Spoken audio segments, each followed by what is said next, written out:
কেমন আছো সবাই? আমার নতুন একটা ব্লগে সবাইকে জানাই অনেক অনেক ওয়েলকাম। শীতটা বেশ ভালোই জমিয়ে পড়েছে। তোমরা সবাই কেমন কাটাচ্ছ অবশ্যই কিন্তু কমেন্ট করে জানিও। আর আমার ব্লগগুলো তোমাদের কেমন লাগে অবশ্যই কমেন্ট করে জানাতে কিন্তু ভুলো না। আজকে সারাটা দিন কিভাবে কাটাচ্ছি চলো তোমাদের সঙ্গে শেয়ার করব। জানো তো আজকে রাতের রান্নাবান্নাটা একটু তাড়াতাড়ি বসিয়ে দিয়েছিলাম, মানে ওই সন্ধে নাগাদ। কারণ রান্নাবান্না সেরে গ্রামের একটা অনুষ্ঠান রয়েছে, ওখানেই যাব। আজকে রাতের মেনুতে রয়েছে বেগুন মাখা, তার সঙ্গে মাছের ঝোল। মাছের ঝোল রান্না হয়ে গেছে, তার সঙ্গে বেগুনটাও পুড়িয়ে ফেলেছি। এখন ভালো করে পোকা আছে কি না ওটাই চেক করে নিচ্ছি। তাড়াতাড়ি রান্নাবান্না সেরে হাতের টুকটাক কাজগুলো সেরে তারপরে গ্রামের ওই অনুষ্ঠান রয়েছে ওই দিকে যাব। তো চলো চটপট করে এই কাজগুলো সেরে নিই। কি হয়েছে, কাঁদছো কেন? এখানে ব্যথা, একজন দেখো গাড়ি চড়ছিল, এই যেগুলো এটাও এখানে ফুলেছে কেন দেখি বাবা, এখানেও লেগেছে। দাঁড়া দাঁড়াও, ঢিপ করে পড়ে গেছো। হ্যাঁ, ওই রান্নাঘরে বসে বসে গাড়িতে বসে থাকবে, কিন্তু গাড়ির বসে এদিক ওদিক নড়াচড়া করলে তো পড়েই যাবি। বল দেখি বাবা, দেখি দেখি দেখি, এখানে দেখি, এখানটা কিছু দেখি, দেখাও আমার, এখানে দেখো। ডো এরকম দুষ্টামি করিস তো? হ্যাঁ, ওদিকে আমি যখন রান্নাবান্না করছিলাম ওই যে সোনা ওর গাড়িটা থেকে পড়ে গেছিলো, মাথায় একটু ব্যথাও পেয়েছে, ফুলে গেছিলো, কিন্তু বরফ দেওয়ার পর একটু ঠিক হয়ে গেছে। এখন এই যে আমার বেডের নিচ থেকে দুটো ব্যাগ বের করলাম, কারণ পরের দিন বাবার বাড়ি যাব, তার জন্য একটু গোছগাছ করে রাখছি। এখন আর সময় পাবো না, সেই সকালবেলা উঠে তখন অনেক কাজের চাপে গোছাতে পারবো না। তো সেই জন্য দেখো আগে ভাগে সোনার কিছু জিনিসগুলো ভরে রাখছি। তো এগুলো ভরে তারপরে এখন রেডি হব। আর ওদিকে সোনা তো কন্টিনিউ ওর মতো খেলায় ব্যস্ত, পড়ে গেছে কিন্তু তাও বাবুর শান্তি নেই। তো যাই হোক, বাচ্চা ছেলে তো পড়ে গেলে একটু ব্যথা লাগে, ওই একটুক্ষণ কান্নাকাটি করছিল, তারপরে আবার ঠিক হয়ে গেছে, আবার নিজের মতো খেলায় ব্যস্ত। এদিকে আমার মোটামুটি ব্যাগ গোছানো কমপ্লিট, তারপর চটপট করে এখন রেডি হচ্ছি। সেরকম কোথায় যাওয়ার নেই, আমাদের গ্রামেরই কালী পুজো রয়েছে। আসলে এই পুজোটা অনেক দিন আগে হওয়ার কথা ছিল, কিন্তু যেহেতু আমাদের অসুখ ছিল প্রায় 1 মাস ধরে, দুজন মতো মারা গেছিলো গ্রামে পরপর, তো তার জন্য 1 মাসের অসুখ পড়ে গেছিলো।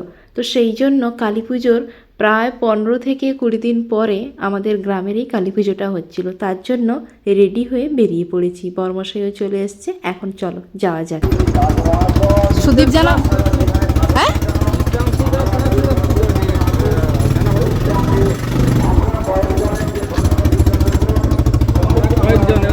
ব্লগ লিখ তাই। ও দাঁড়াও, কালী চলো, কালী চলো। আমার সোনা কিন্তু মায়ের সঙ্গে আগেই চলে এসেছিলো ঠাকুর দেখতে, যেহেতু বাজনা বাজছিল তো তাই মা ওকে চটপট করে নিয়ে চলে এসেছিলো। আর আমি আর বরমশাই আসার সময় তোমাদের তো দেখালাম শেয়ালের দেখা পেলাম। আমাদের এখানে শেয়ালের কিন্তু ভীষণ উৎপাত বেড়েছে, জানো তো। এই ভিডিওগুলো প্রায় 1-1.5 মাসের কাছাকাছি হতে গেল, পরপর এত ভিডিও জমে আছে, ওগুলো শেয়ার করতে করতে এই ভিডিওগুলো শেয়ার করতে অনেকটা দেরি হয়ে গেল। যাই হোক, দেখো পুজো মণ্ডপের কাছে চলে এসেছি, আর মণ্ডপটা এত সুন্দর করে সাজিয়েছে, আর চারপাশে ডেকোরেশনটাও খুব ভালো করেছে। এসছিলাম এখানে ঠাকুর দেখতে, বেশি লোকজন এখন নেই, কারণ ঘট উঠতে এখনও অনেক দেরি রয়েছে, তার আগে একটা ছোটোখাটো অনুষ্ঠানও রয়েছে। মায়ের মুখটা দেখো খুব সুন্দর হয়েছে। আমাদের এখানকার গ্রামের পুজোয় কিন্তু আমার খুব একটা থাকা হয় না, যেহেতু কালী পুজোর পরপর হয়, ওই সময়টা তো বাবার বাড়িতে ওখানে চলে যাই, তাই জন্য এখানে সেরকম থাকা হয় না। এবছর অনেকটা দেরি করে হওয়ার জন্য দেখারও সুযোগ পেলাম। আর আমার বরের কিন্তু এটা প্রথম ওদের এখানে কালী পুজো দেখার। চারপাশটা কি সুন্দর লাইট দিয়ে সাজিয়েছে না, অনেকগুলো ছবি আর ভিডিও তুললাম। কিছুক্ষণ দাঁড়ানোর পর এই যে শাশুড়ি বৌমা মিলে সোনার হাত ধরে এখন চলছি, আর ও দেখো ও তো নিজের মতো মস্তিতে ব্যস্ত। আসলে এত লাইট জন, তার উপরে দেখো ওর এখন ইচ্ছে হয়েছে দুজনের হাত ধরে ঝুলে ঝুলে যাওয়ার, মানে পা দিয়ে হেঁটে হেঁটে যাওয়ার ওর কোনো ইচ্ছেই নেই। চলো ওকে নিয়ে এখন যাওয়া যায়।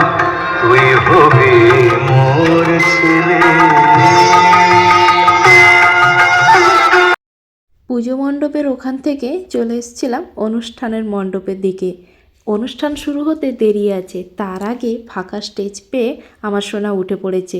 তার সঙ্গে গ্রামেরই আর একজন ছোটো বাচ্চা পেয়ে মানে ওর সঙ্গী পেয়ে ও তো ভীষণ খুশি। দুজন তো তখন থেকেই ওই স্টেজটার ওপর নাচানাচি করতে শুরু করে দিয়েছে। আর সোনা তো ভীষণ খুশি, একটা ফাঁকা স্টেজ পেয়ে গেছে, নিজের মতো মানে নাচানাচি করতে পারছে। তো ফাইনালি কিছুক্ষণ ওরা ওখানে প্রোগ্রাম করলো, তারপরে এখানে মূল অনুষ্ঠান সূচি এখন শুরু হয়ে গেছে। তো এখন দেখো সোনা বসে পড়েছে আসন পেতে নিয়ে। এখানে মোটামুটি অনেকজন চলে এসেছিলো। তো এখন এই যে সম্বর্ধনা মানে যারা গেস্ট ছিল ওনাদের সম্বর্ধনা করা হচ্ছিল, তারপরে একটা ছোটোখাটো নৃত্যানুষ্ঠান রয়েছে, তো ওটা দিয়েই আজকের অনুষ্ঠানটা হবে।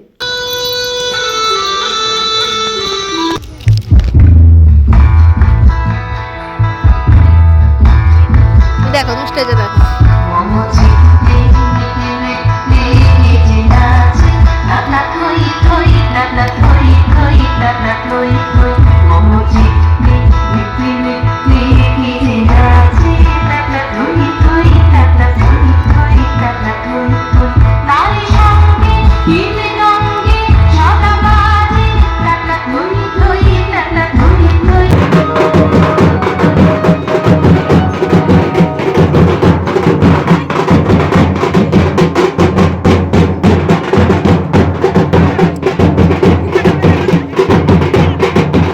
রাত্রে অনুষ্ঠান দেখে বাড়ি আসার পর আর সেভাবে কোনো ভিডিও করা হয়নি, কারণ অনুষ্ঠান সেরে আসার পর অনেকটা রাত হয়ে গেছিলো। তার উপরে সোনারও খুব ঘুম পেয়ে গেছিলো, তাই ঘুমিয়ে গেছিলাম। এটা হলো পরের দিন সকালে ব্রেকফাস্টে বানিয়েছিলাম ম্যাগি, ওটাই নিয়ে বাবা ছেলে বসে গেছে এখন খেতে। সোনার কিন্তু আজকাল ম্যাগি খুবই ফেভারিট হয়েছে, তার সঙ্গে আমার বড় কিন্তু খুব ভালোবাসে খেতে, তাই ওদের জন্য একটু ম্যাগি বানিয়ে দিয়েছি। ওটাই ওরা বসে বসে খাওয়া দাওয়া করছিল।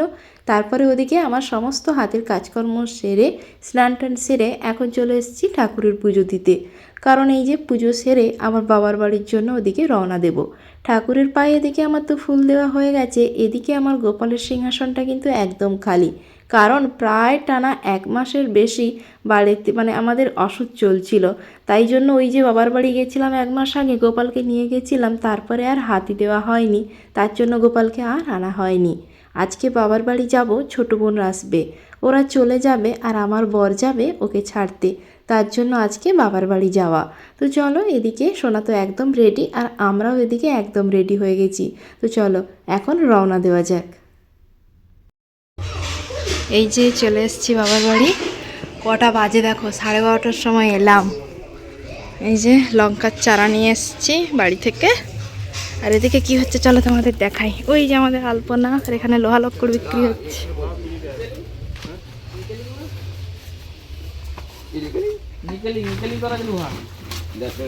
ক টাকা হয়েছে?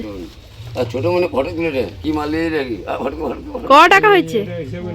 3, 4, 4.5 কেজি এটা লোহাটা 20 কেজি 5 কেজি 20 টাকা আর এটা 25 ফটো তুলে রে কত হ্যাঁ 3 কত টাকা কিলো?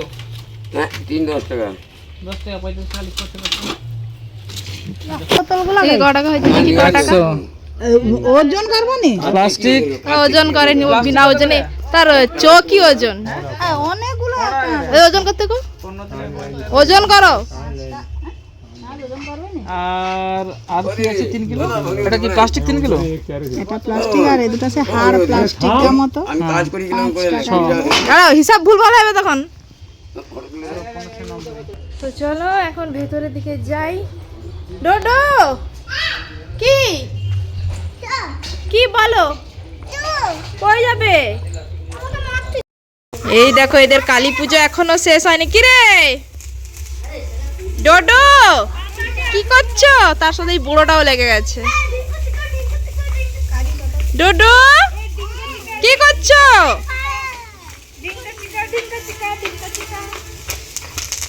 দেখো ওরা পাতা জ্বালাচ্ছিস কেন রে?